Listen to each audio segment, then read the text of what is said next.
Alright, good evening guys. Okay, bago tayo matulog, I just want to say abundant, no, to each and everyone, abundant life for each and every one of you who is watching for me. Okay, so ang isi-share ko sa inyo tonight guys is the meta rules about follow to follow.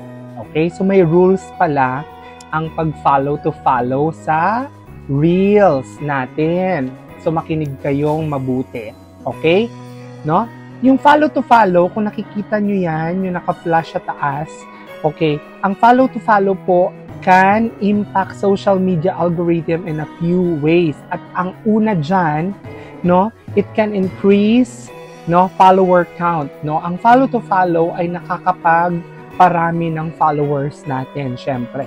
Tapos yung algorithm may, no, view accounts with more followers as more popular. So, nagiging popular yung ating reels kapag tayo po ay nag-follow to follow or relevant. Nagiging importante po tayo or become potentially, no, boosting the visibility. So, kung gusto mo pala na ma-notice tayo, no, maging visible tayo sa iba, so kailangan po pala natin gawin ang pag-follow to follow. Pero yung follow to follow has a rules. So ito po yung rules ng follow to follow natin. No, ang follow to follow ay isang popular na prinsipyo sa social media kung saan ang mga user ay nagpapalitan ng pagsunod sa isa't isa. No, ito yung follow to follow. Narito ang ilang simpleng mga alituntunin or meta rules na maaaring sundin, no, in Tagalog version. So ito po ay translate ko na into Tagalog. Una, magbigay ng tunay na suporta. No, kailangan genuine yung support na ibinibigay natin sa mga kapwa natin, content creator. Siguraduhin nakikipag-ugnayan ka sa mga post ng iba. No, ito yung engagement. Hindi lamang basta sumunod, no? Ang likes, comments, at shares ay mahalaga.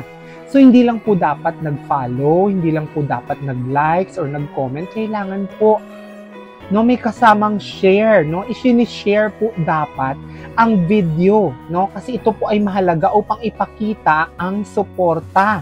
Kasi isang share mo lang, marami nang makakakita nito. At sa pamamagitan noon, makakatulong tayo sa mga kapwa natin, content creator. Pangalawa, maging magalang sa pakikipag-usap sa iba, no? Be polite. Panatilihin ang respeto, huwag magpadala sa spam or mga mag-demand na sundin ka, no? Kaya kung ma-notice ko nga sa mga nagpa-follow sa akin, hindi sila nagda-demand agad na i-follow back ko sila kasi makikita ko naman yun eh. No, makikita ko naman yun, manonotify naman ako na finalo nila ako. So kapag nakita ko yun, syempre may mga time na busy ako, hindi ako agad nakakapag-follow back. No, hindi ako agad nakakapag-rest back. So kapag nakita ko, no, that's the time na ipa-follow ko rin sila. Okay? No, kasi makikita at manonotify ko rin naman yun. Pangatlo, huwag manloko. Iwasan ang pag-unfollow matapos kang masundan pabalik. Ang follow to follow ay isang kasunduan kaya't maging patas. Okay? It should be fair. No? Walang problema mag-follow to follow. Allowed po yan kay Meta. Okay? Ito po ay pinapayagan ni Meta. Kailangan lang po may rules tayong dapat sundin. Pang-apat, piliin ang tamang tao. Sumunod sa mga taong may interes na pareho sa'yo upang maganda ang interaction at mas meaningful ang connection. Okay? Tatandaan, piliin ang tamang tao. Sumunod sa mga taong may interes na pareho sa iyo upang mas maganda ang interaction at mas meaningful ang connection. And lastly, no, panglima, magkaroon ng pasensya. Okay? Always be patient. Magkaroon ng pasensya. Hindi lahat ay susunod agad, no? Katulad nga ng sinabi ko.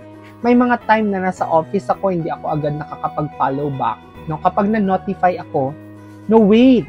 Babalikan ko po kayo, wag po kayong mag-alala. No? Ang iba nga dyan, fineflex ko pa po. No?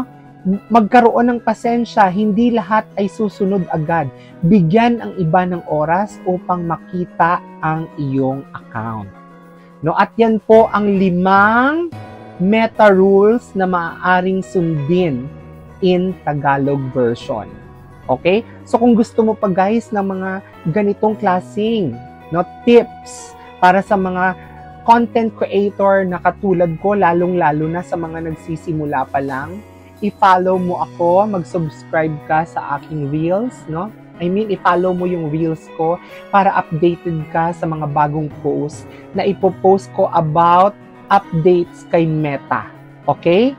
Yan na yung aking bagong content ngayon about updates kay Meta. Para magkaroon tayo ng idea kung ano ang mga dapat nating gawin, no, sa araw-araw. Every time na tayo ay nag-upload ng reels.